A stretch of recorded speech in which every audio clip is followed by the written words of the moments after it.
Good evening, welcome to Lyric Hifi. If you've just been watching the one before this, you'll recognise the jumper. So it's still the end of September 2022 and we're here of an evening to talk about Kef Blade 2 Meta. Get it right, Michael. And these were launched, I did an interview with the designers about probably 6 months ago when they were launched, and this is the first pair I've got. Been here for a little while now, time to have a play about with them. So before I go and tell you the juicy bits about this, you've got to press the buttons. Like, subscribe, all this stuff, do that. When you subscribe, by the way, it doesn't cost you any money. It just means that we tell you whenever something comes along. It also means that some people might come along and advertise things in the middle of the video, which I find particularly amusing whenever it's a hi-fi manufacturer that makes some rubbish that I don't like, but they're advertising on my videos. Hey, if you send me a stamp addressed envelope, I'll send you back and tell you who they are. Anyway, back to the Kefs. These are an amazing shape. There's a story from many years ago about how Kef engineers looking at where to move forward were given a huge budget to work out the perfect shape for a loudspeaker. And because these were to be just a design exercise and not really going into production, they could do whatever they wanted.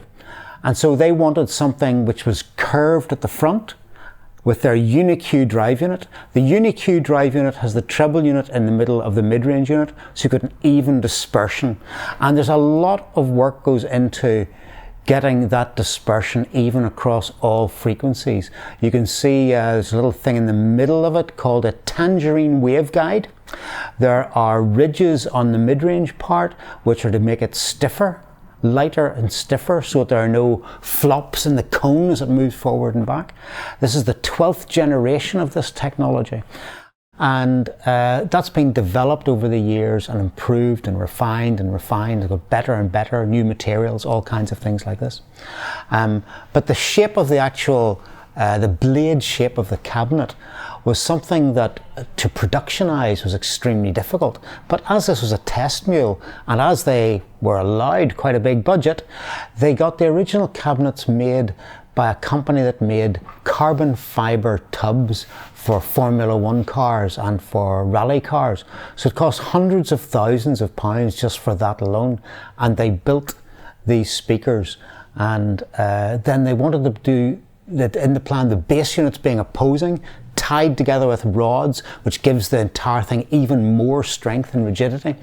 And when all the upshot of all of this is it seems like a point source. Everything is coming from the same point, and so the image of the sound that you hear just floats in front of you. There's no distractions. It's just pure sound, pure music. An enormous amount of work went into these, and they were called the £1 million speaker because the budget was close to reaching £1 million, and that was then used as a marketing tool. So they took the first pair to different shows, and frankly, just the sound and the looks, everybody went nuts about them. And so they thought, well, let's have a look, let's see if we can produce these. And frankly, up until that time, Kef weren't making speakers that were costing 20 and 30,000 pounds a pair. They had big speakers that were 10 and 12,000 pounds a pair, but this was a different level completely. So they went back and made it in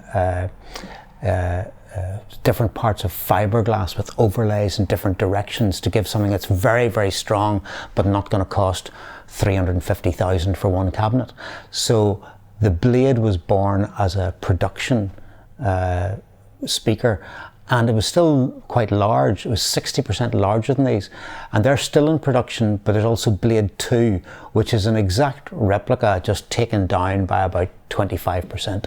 And these are the ones that fit into most people's houses, and they are pretty much, I think, my favorite loudspeaker. There are loads of loudspeakers that are far more expensive, and loads of loudspeakers that are far, far worse and far more expensive. But the Blade 2 Meta, what's happened here was that Kef have been working on this meta material that you hear me going on about. There are various white papers and things online about how this works, but basically this has taken the performance of drive units in the upper range above 600 hertz to another level. You could do meta technology at lower frequencies, but the cabinet would become enormous. But whenever Kef are doing this and they're working on this meta material, you don't just plonk it into a Blade 2 and go, hey, this is job done. No, you haven't improved these speakers for 6, 7, 8 years, so you're doing a major redesign. So the drive units change, the materials change, the flare angles change, lots of things change. There are over 20 different changes just within this little part. And then the meta.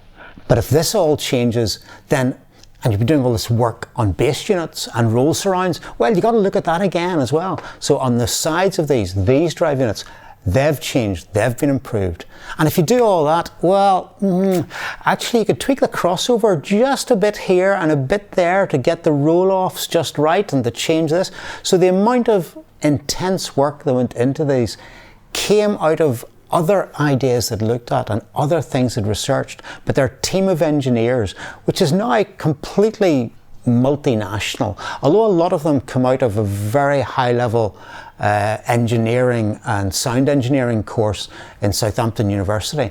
You have people from all parts of the UK and people from France and people from the Far East and Hong Kong and Mexico. So we have a huge melting pot of fantastic minds concentrating on this. So the only thing that really didn't change was the cabinet, except of course it did, because whenever it looks exactly the same in the same dimensions, internally the way that goes together and the way that's braced, it's just all improved. These speakers are not at all cheap. These speakers are £22,500 a pair. And if you think, oh, that's great, I'll get a pair of those, you've got to put quite a good system with all of these. So as an example, behind us here, there's a Linn Climax system. So there's a Linn Climax turntable. Yeah, give me 20 grand. It's controlled by this Radical, which is the power supply. This is a preamplifier and streamer, which is about 18,000. And these are 500 watt per channel monoblock power amplifiers. They're maybe 8,500 each. Now, those of you who pay attention to what I say in videos are going, well, Michael, there's a new version of this called the Organic, and it's even better. Why isn't it sitting there? And that's because we've been really busy lifting boxes today, and frankly, I just didn't get round to lifting the box out from downstairs. But if you've got it as you sit here, between 30, 40, you've got about £52,000. Let's call it 50. Come in used tenors and you can have it for 50,000 instead of 52,000. But you need the speakers as well. So you're up at about 72,000. You need an awful lot more. In fact, don't bring me tenors. It's be too difficult to count. Bring me 50s. But you're around about 70,000 here. If you go for the Linn Climax Organic, well, you've busted £80,000. It's a load of dough. But there are systems that are even more expensive and aren't nearly as good as this. It is an outrageous amount of money and it is an outrageous sound. And if this is something where you think, I really want to treat myself to the best, then come and see me with those used tenors and we'll sort you out. Meanwhile, I wish I could play it to you. I've told you before, unfortunately, copyright issues mess us about. So book a dem, phone up and go, Michael, I will like to come and hear this. And I say, great, I'll pay for your air ticket. You can come from anywhere in the world, come here and listen to this and we'll go and install it. You won't get the £2,000 off, by the way, but hey ho. This really is a very special system and a very special pair of speakers. And if you're interested in something in this price, I really think you must have a listen to these. Thank you very much for watching. We're going to go away now into the cold, bleak Northern Ireland winter night and return soon in a few weeks with another video that hopefully you'll enjoy, and it will be about something at a more affordable price next time. But for now, isn't it lovely to dream about the best?